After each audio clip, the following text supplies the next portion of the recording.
You're now listening to the Fantasy Filler Podcast, where we put you in the driver's seat every week, all year long. In the NASCAR racing world, from top news stories, latest results, and best fantasy lineups, we'll have you up to speed and out in front before the drop of the green flag. So let's dive in with our host, Vanilla Wafers. We are now already in race number 2 of the 2023 season, as we just got done with the Daytona 500. An action-packed race, a lot of excitement, and of course a wild card taking the victory. Now we go from the East Coast all the way to the West Coast to Auto Club Speedway, which will be the last race at this current format of this racetrack. We might dive into that a little bit, but the most important thing we're going to be diving into is the top fantasy picks here for this weekend. Who are the top picks? Who is going to complete the rest of the top 10? And which driver should you take a gamble on? All that will be included in today's episode of the Fantasy Filler Podcast. Hopefully you guys are doing really well, and hopefully you guys are excited here for this race. I know a lot of people are anticipating a good race here. Before we dive into that, we do have a special guest here for the third episode in a row. The Motorsports Minister himself, Armani, has came back once again to share with us his opinions and top fantasy picks. Armani, thanks once again for coming on the show. Thank you for having me on. I'm excited to talk some Auto Club. Obviously, we had a chaotic 500, to say the least, especially towards the end, but now we're moving from the east side, from my home state of Florida, to now we're going to the west coast for Auto Club Speedway, and what should be the final race on this 2-mile configuration. Yes, so they've been talking about that recently, that it is going to be reduced down to a shorter racetrack. We are not certain. For the longest time it was going to be a half mile. Now there are talks of it being a 2/3 of a mile. Either way, do you think this is the right call for Auto Club Speedway, or do you wish they would have kept the 2-mile racetrack? Well, here's the thing about the 2-mile track. Yes, it's entertaining now, but you're going to eventually have to repave the track, and especially considering Auto Club is a relatively old track. I don't think they've repaved it since the 90s or the early 2000s, if I'm not mistaken. So we know how repaves go. The racing sucks for the first half decade, and then after the 6th or 7th year, then racing is going to start getting better. So if you're NASCAR at that point, you're like, okay, do we really want to wait 5-6 years after a repave, or just turn it to a short track? Is what the fans like. So short term, no. Long term, yes. I do like the current configuration of Auto Club. We don't really have those many big oval 2+ mile ovals nowadays. I think just Indianapolis, Daytona, Talladega, and Michigan might be left in terms of the country. But in terms of the long term, thinking, into the future, I think this is the right decision. I think it's the right decision as well. If it was a 1.5-mile racetrack, then absolutely I'd be 100% for it. Like, oh yeah, turn that into a short racetrack. That'll be great. But being one of the only 2-mile racetracks minus Michigan, it feels like we're going to be missing a big part of what we've been used to seeing here in the Cup Series schedule. But who knows? Maybe we'll come to this racetrack. Maybe the next gen will figure it out. We'll have more exciting races here at these shorter racetracks, and it will provide great racing to the point where we think to ourselves, man, I am so glad they made this change. A perfect example, Atlanta Motor Speedway in the 90s used to look almost kind of like a bigger Dover. And then they decided to change it to a quad oval, and it provides some great finishes for us between the 2000s to the 2011s. So you never know. Either way, big renovations coming to Auto Club Speedway. And speaking of that, why don't we dive into the most important thing that you guys tune into for every single episode, and that is the top fantasy picks. It is definitely going to be a lot different compared to Daytona. We were doing pack racing over there. Now we go to large intermediate racing. Which driver should you go with? Which driver should you sit out? Nope. Didn't mean to swear right there, guys. Slip of the tongue. But without further ado, let's dive into it. This is our top fantasy picks for the Pala Casino 400.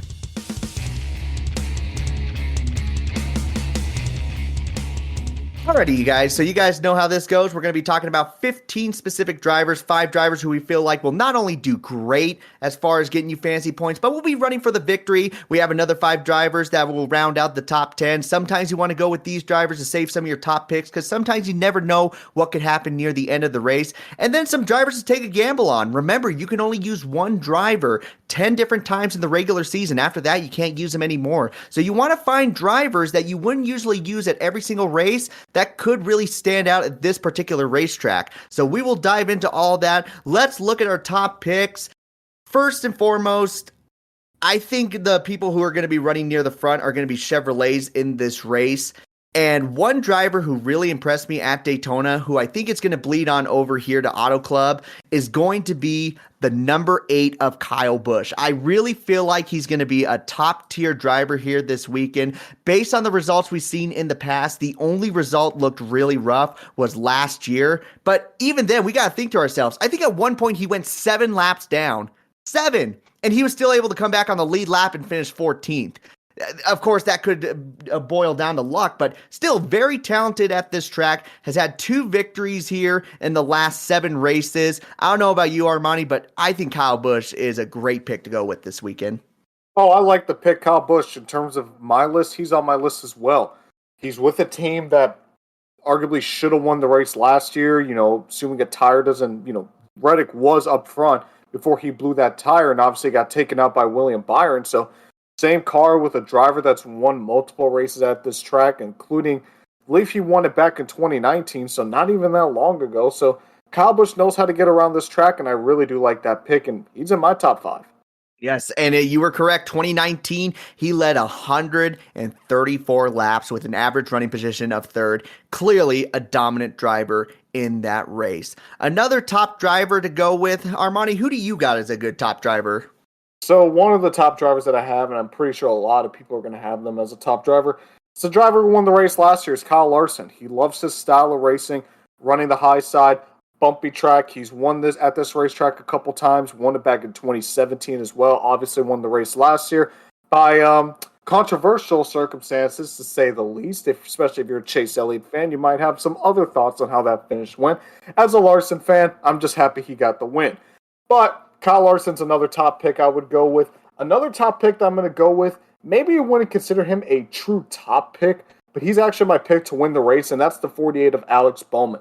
Bowman won the race back in 2020. He dominated that race as well, led over 100 laps, won both stages.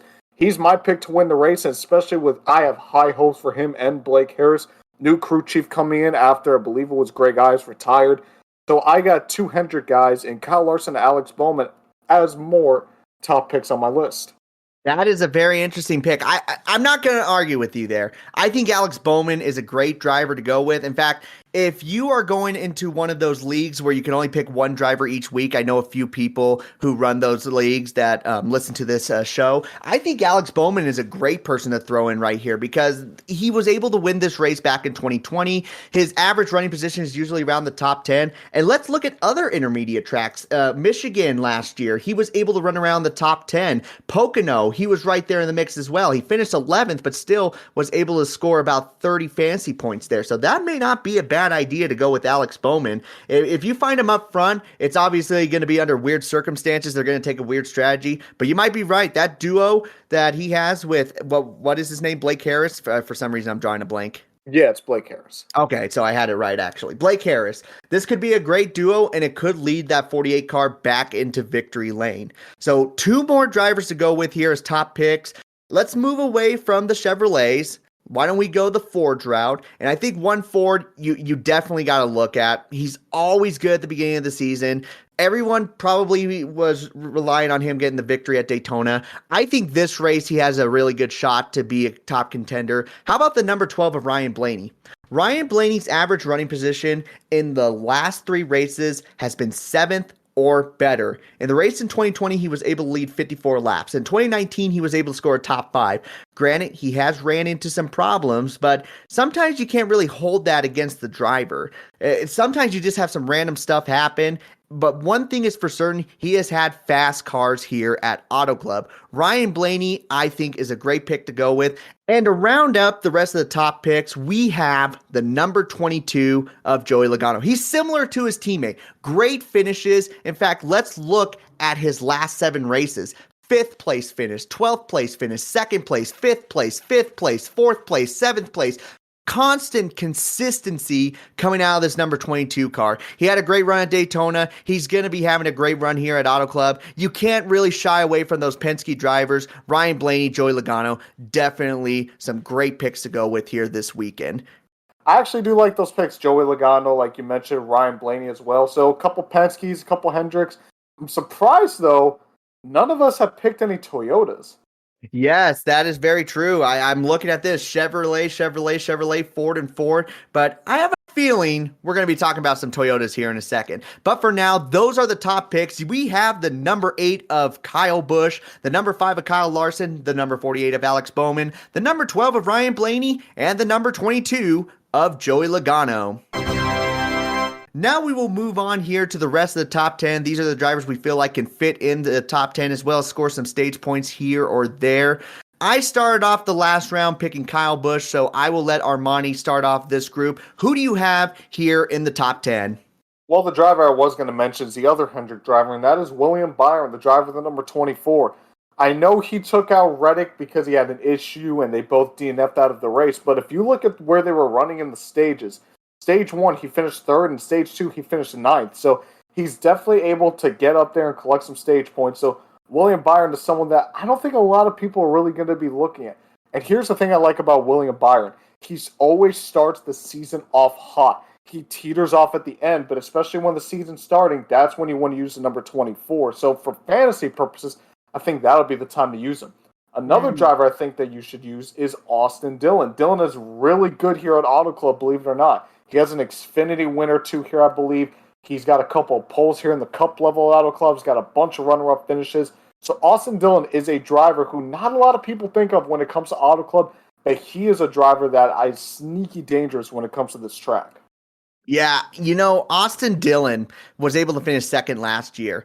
And people might be a little nervous to use him, but in the last 5 races, 11th or better, minus 1 race in 2020. It was a little bit of a rough start for that number 3 team, but definitely when the team is hitting on all cylinders, they will be running up front together with both the number 8 and number 3. You saw it last year with Tyler Reddick and Austin Dillon. This year will probably be the same thing because Kyle Busch is really good at this track. So keep an eye on Austin Dillon, maybe a really good one to go with. William Byron is a very risky pick, but I totally understand why people want to go with him. I'm a huge 24 fan. It's just he hasn't gotten a top 10 yet here in the Cup Series.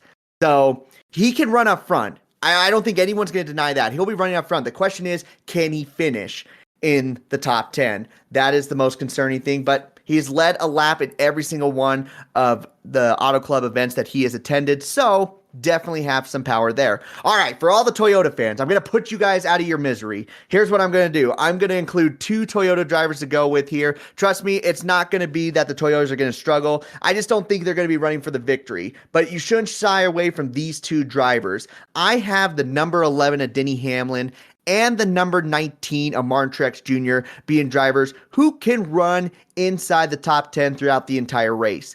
Denny Hamlin, let's first start off with him. The beginning of 2022 season, we can almost scrap that. It was just horrendous luck for that number 11 team. Even when they ran really good, they just somehow just had something random happen to them, and they were not able to finish up front.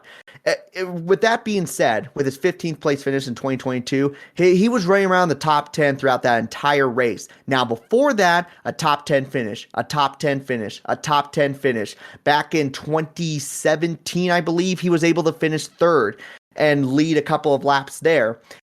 Even before that, led 56 laps and unfortunately finished 28th. But you're seeing a pattern here. He typically runs around that top 10, and he's going to be a person you should sit in your 3rd or 4th spot. I don't think you're going to see him in victory lane, but you're definitely going to see a lot of consistency, and sometimes you absolutely need that for someone that you have in your 3rd or 4th spot. Now let's move on over to Martin Truex Jr., his teammate. Kind of in a similar situation. His results have been a little bit lackluster compared to Denny Hamlin, but they've still been really good.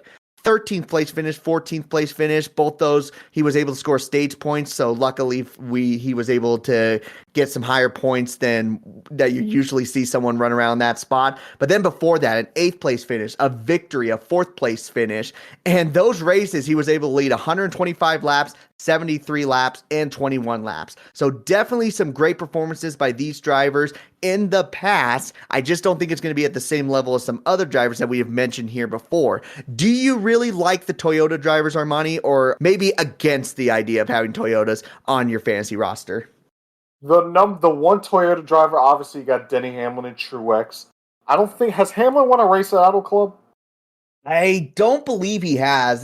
He's been very close multiple times. Everyone remembers 2013, how close he was. Fortunately, it ended under rough circumstances between him and Joey Logano. But no, I don't think he's gotten a victory here yet.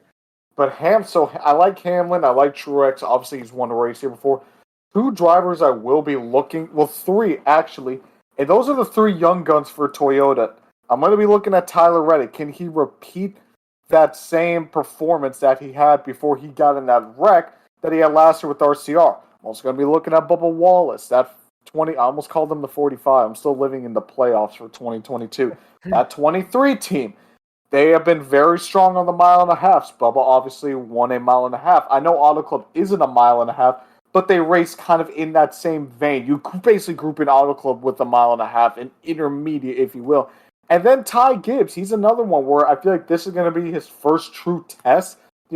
Full-time driver, not just subbing in, just trying to get laps. This means first true test as to what he could do at the Cup level. So I'm going to be looking at the 3 young guns for Toyota.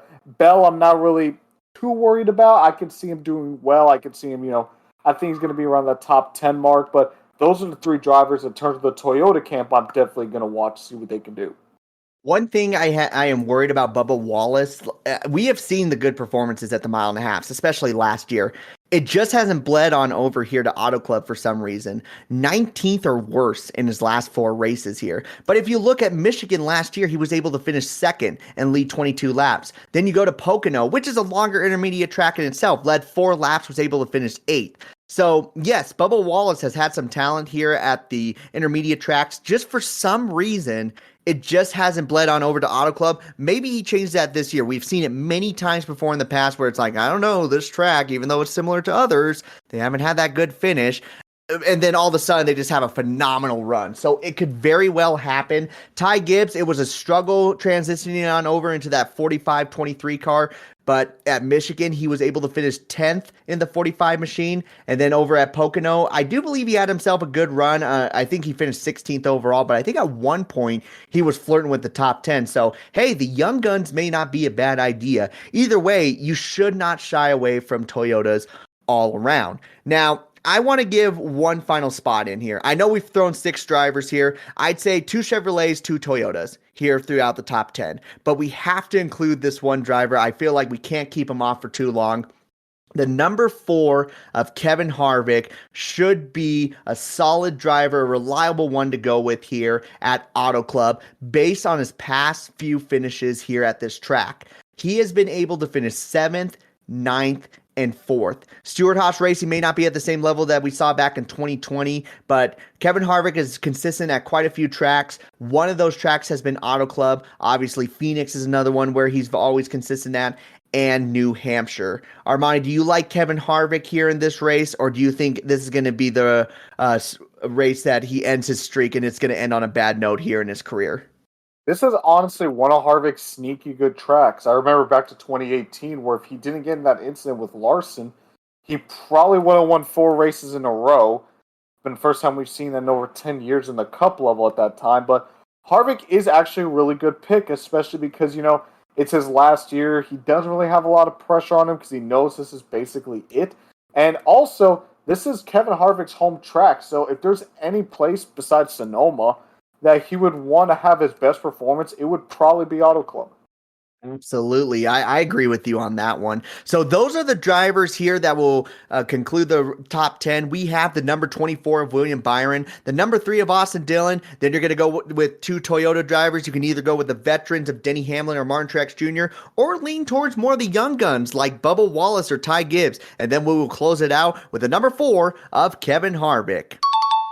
Now it is time to look at drivers to take a gamble on here this weekend. We got a lot of drivers here on this list. Some drivers are going to be missing out on this, but it's going to be very, very close. I have been looking at a lot of stats, and I'm just thinking to myself, man, who do we want to go with? Who should we put in? Who should we leave out? I think one driver, I'm going to go first on this one because I feel really, really good about this pick, and I think you guys will feel good about this pick as well. A driver with a team that just changed their name, just also had added ownership.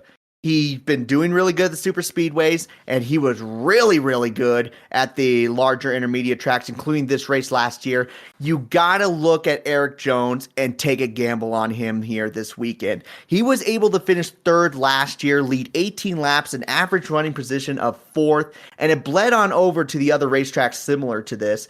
Michigan, he was able to finish eighth, score 42 points altogether in that race. And then when you look at Pocono, he was able to finish in the top 10, lead 11 laps. It's going to be a really good run for that 43 car. I don't see anything stopping this team, especially with the momentum that they've had with their new ownership. I think 43 car, great person to take a gamble on. Yeah, Eric Jones is someone that definitely a lot of people are going to pay attention to, especially because Jimmy Johnson's coming in. Here's actually something that might entice people going back to that Jimmy Johnson one. I believe Jimmy Johnson is the all-time winner here at Auto Club Speedway. So you take that, and you already take a great car and a great driver at this track like Eric Jones. I can see the 43 potentially being in contention for the win. Yeah, absolutely. I mean, look at last year. A perfect example. He was able to lead quite a few laps, and his average running position is fourth. And that's including going down pit road when the green flag pit cycles. Man, I'm all over the place there. But what I'm trying to say is, for the most part, just staying in the top three throughout the entire race. It's going to be a solid run for the 43 car. Now, hopefully he doesn't run into any problems. I mean, there's going to be a little bit of lack of practice, I feel like, here this weekend due to weather, but definitely a driver who could be a contender if everything goes in the right direction for that number 43 team.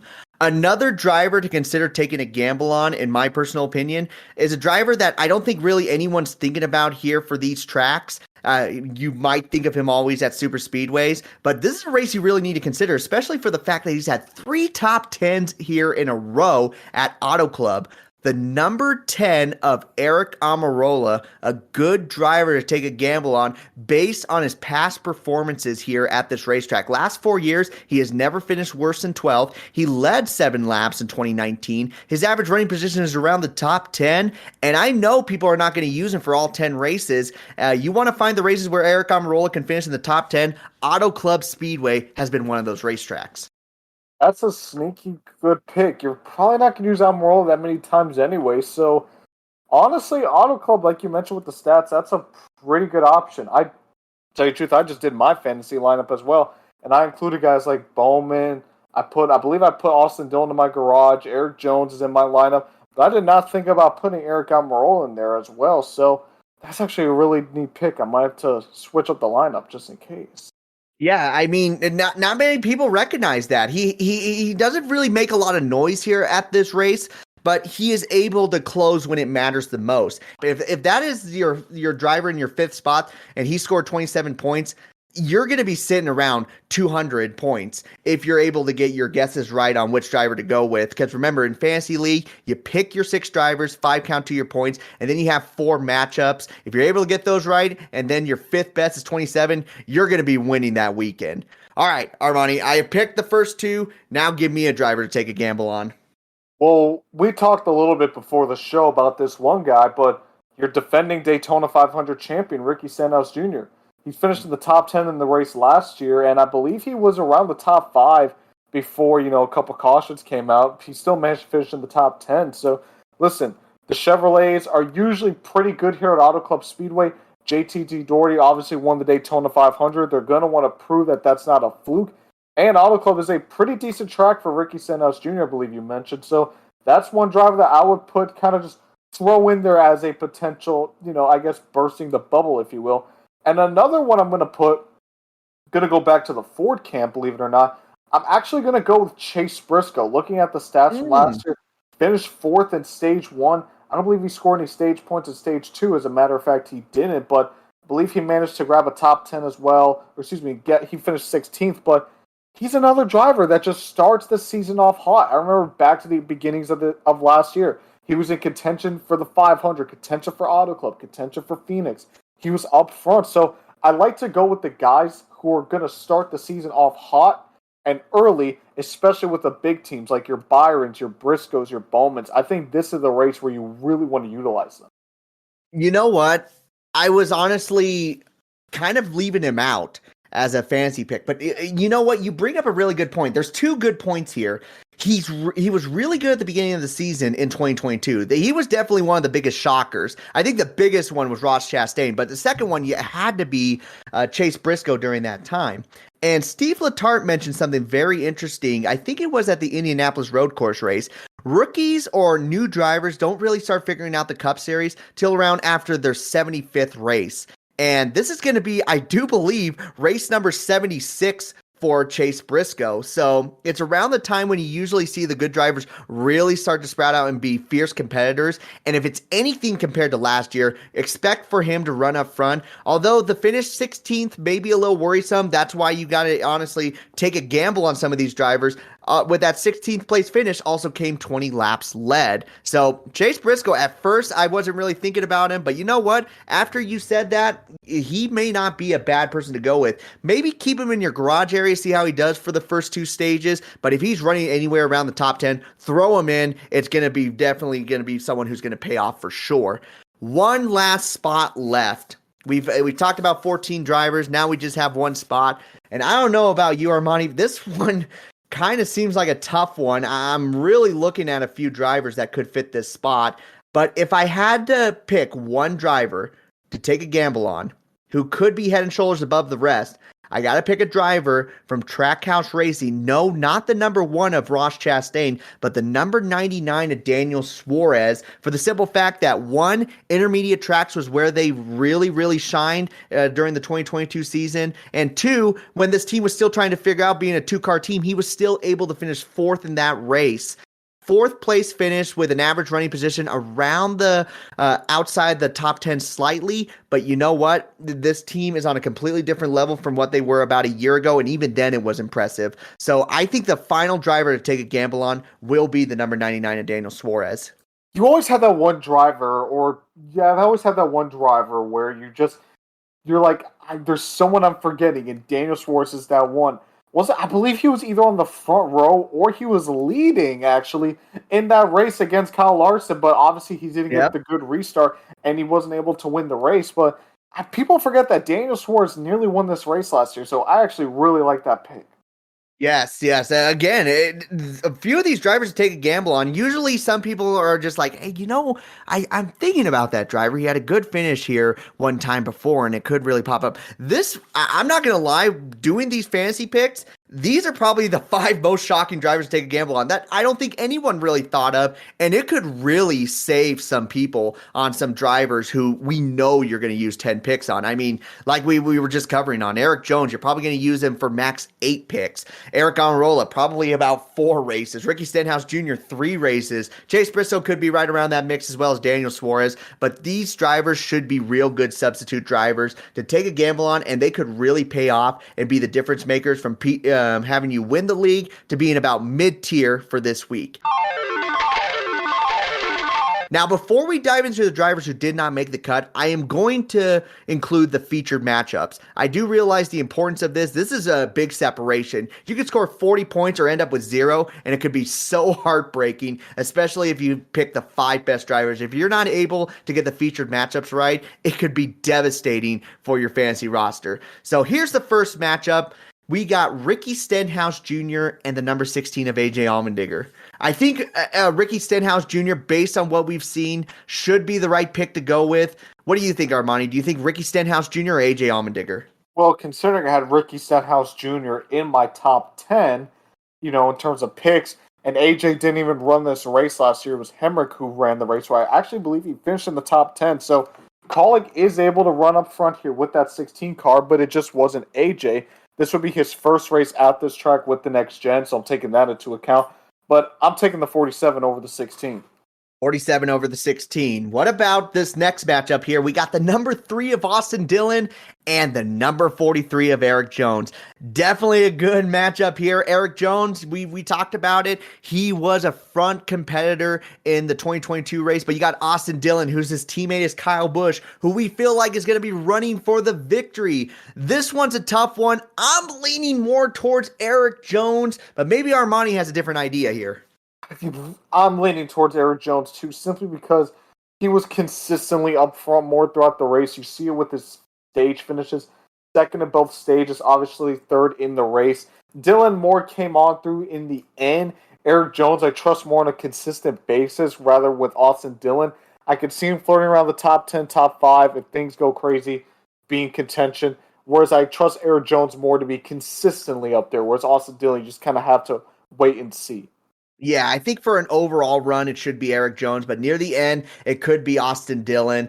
We never know. The endings of these races could be chaotic if you get a late race caution, so who knows? But it looks like both of us are in agreement of the number 43 of Eric Jones. Next matchup here, Alex Bowman in the 48 and the number 45 of Tyler Reddick. Tyler Reddick did really good in this race last year. We talked about it. He led quite a few laps. If he doesn't get caught up in that incident with William Byron, he is more than likely getting his first victory in the Cup Series at this racetrack. Unfortunately, that didn't play out. He is with a different team. He's with 2311, who we talked about, had some good runs at the larger intermediate tracks. And then you got the number 48 of Alex Bowman, one of the most surprising drivers always at the beginning of the season. He's got a victory here in the past. He looks to do really good here once again, starting off the season strong like he always does. I'm on the fence of this one. I think the right answer is Alex Bowman just by an edge, but I could also see Tyler Reddick. I'll go with Alex Bowman. What about you, Armani? Well, considering I had Bowman winning the race, I put my Motor Minister pick of the week on TikTok, the first of the year on TikTok. I'll throw in my TikTok later on the episode. But considering I have Bowman winning the race, by default, I gotta say that he's gonna beat Tyler Reddick. And again, the uncertainty about 2311, we don't know how they're going to perform. Kurt Busch man to finish inside the top 10, but I think you got to take a Chevrolet here with the Auto Club. I think they've just been the stronger manufacturer, especially in the next-gen era so far, the very brief next-gen era. But, I mean, I can count the amount of Chevrolets that have been in the top 10, last year. Obviously, they swept the podium positions. So, I got to go with Alex Bowman, simply for the fact, if not any, that I have him winning the race. Yeah, I thought that this was going to be a very interesting debate on your head, and then I have short-term memory loss and realize that that's who you have winning the race. So, yeah, Armani clearly going with Alex Bowman. Me kind of on the fence, but I am definitely leaning toward Alex Bowman. And then the last matchup here. Now, many people probably consider this to be the hardest matchup. I think for Armani and I, just based on what we've talked about, this might be the easiest one. The number 5 of Kyle Larson and the number 9 of Chase Elliott. They were teammates. Well, they've been teammates for the last couple of years. But last year, a lot of people were very surprised on how hard they raced each other there near the very end. Kyle Larson was able to get the win, but Chase Elliott definitely was not a fan of Kyle Larson after that race. I think you still got to go with Kyle Larson. He has the finishes to prove it. Chase Elliott has had the good running guards, but unfortunately his finishes have not been at the same level. I think this one's the easiest one. You're going with the number 5 Kyle Larson. Yeah, I'm taking Kyle Larson. Two-time winner here at Auto Club Speedway. Obviously won the race last year, was up front from most of the day. Like you said, Chase Elliott, he has good runs, but he just doesn't have the finishes. So I'll take the guy who's done it twice here at this track. I'm going to take the 5, my guy, Kyle Larson. I hope that comes out in the recording where we hear Armani go, yeah, that's why I'm laughing. We'll have to look at the replay. But, oh, man, that's why I had to bust out laughing because that was pretty funny just to hear that. But, yep, he's in agreements with me, the number 5 of Kyle Larson. So, ladies and gentlemen, those are the fantasy picks to go with here this weekend at the Pala Casino 400. Let's look at a few drivers here real quickly. We'll go through these drivers as fast as we can and talk about the drivers who just missed the cut. First, starting off with Ross Chastain. Best finish here in the last 4 races he has attended has only been a 17th place finish. It's definitely going to be a better race for him. I feel it. I just don't think we have enough to rely on for him to be a reliable pick. And trust me, lots of intermediate tracks this year, you're going to use him at another race. So keep him on the sidelines for now. Austin Cindric, he is going to be the third best driver on that team, I feel like. Penske should be a strong running performance, but I feel like if you're going to pick Penske, you only want to go with two drivers, and those two drivers being Ryan Blaney, Joey Logano. Best to probably sit out Austin Cindric here for this weekend. The number 6 of Brad Keselowski. Man, like I talked about it, he's got great finishes in the past. It's just with his number 6 car, his finish was 27th. And even looking at the other tracks, Michigan, he struggled in that one, barely got a top 15 finish. And then at Pocono, again, barely a top 15 finish. I don't feel like you want to throw Brad Keselowski on your fantasy group if you feel like the best he can do is a 15th place. I'm not loving it. It's best to sit him out here at this time, although I do see better results coming for that number 6 team here in the future. The number 7 of Corey LaJoie, best finish being a 28th place finish. We'll move on from that. Chase Elliott, probably the biggest name that missed off on here. Guys, there's plenty of other better races for Chase Elliott. His finishes have been up and down and all around, and I don't really want to rely on that. Those 10 races that you're going to want him in, he's going to be scoring about 42 or more fantasy points as a number 1, number 2 pick. You don't really want to rely on races where maybe he can get a top 10. It's best to sit him out. JJ Yaley in the number 15, best finish being a 31st place finish. I don't need to really go into that too much. The number 16 of AJ Allmendinger. Yeah. Armani's in agreement with me on that one. Number 16 of AJ Allmendinger, he missed this race, and we just don't feel like it's going to be a strong run for him. The number 17 of Chris Buescher, best finish being a 16th place finish. He has never finished in the top 15 here at Auto Club, and I don't feel really confident putting someone like that on your fantasy roster. The number 20 of Christopher Bell, we kind of talked about him. Do keep in mind his finishes here have been really, really rough. He's finished 36th and 38th, been caught up in incidents, so I think it's too risky of a pick.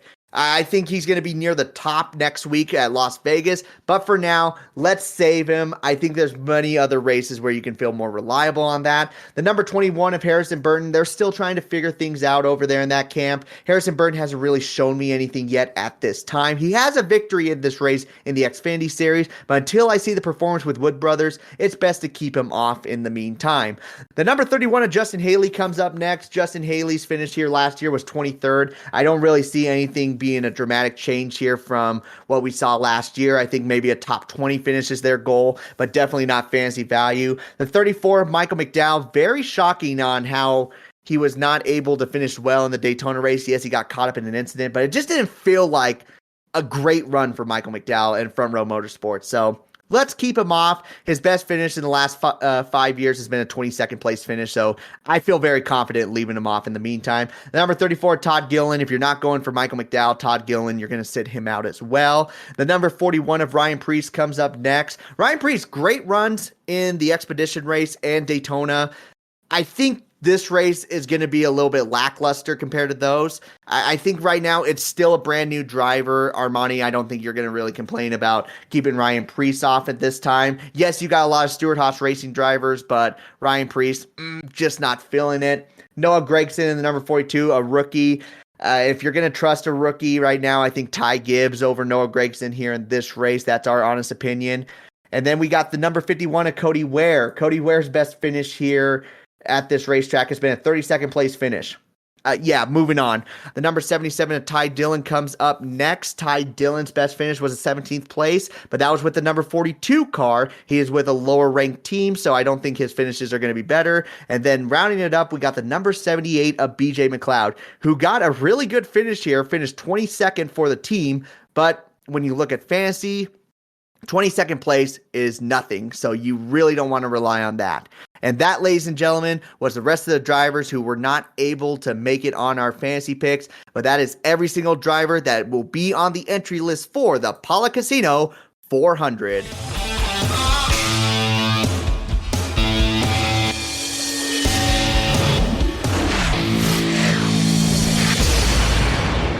And that will conclude today's episode and our fantasy picks. Guys, thank you so much for listening. Quite a fun little episode here for the Fantasy Filler podcast. Armani, where can the fans find you at as far as social media goes, as well as your podcast? Well, yeah, so you can find me on social media. Most of them are at Motor Minister, especially on TikTok. I'm starting to be a little more active on there. Just got news that for my Motor Minister pick of the week, I said the Auto Club 400, and apparently that's not even the name of the race. So you guys know what I mean when I say Auto Club 400. Let's just say that. I mean, Oh there's yeah, no we all other- know what you mean.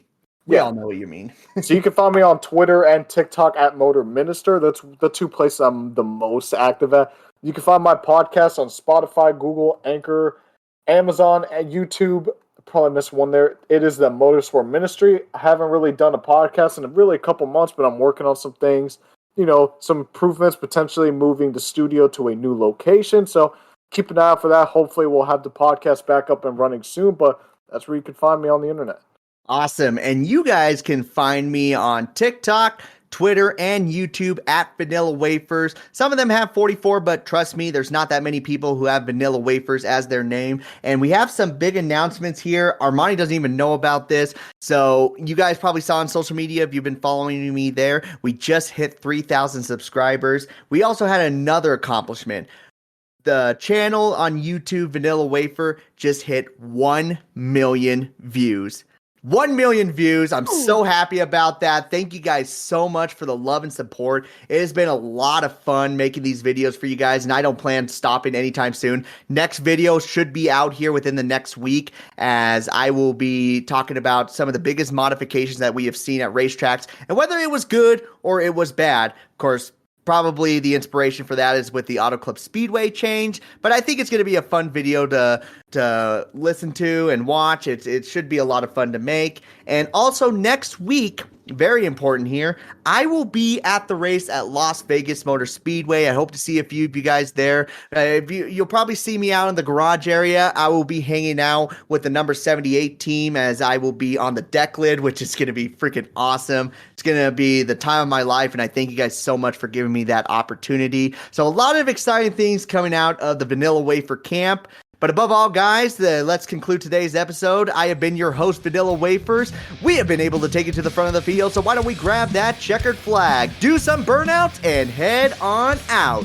So you all take care. This has been the Fantasy Filler Podcast.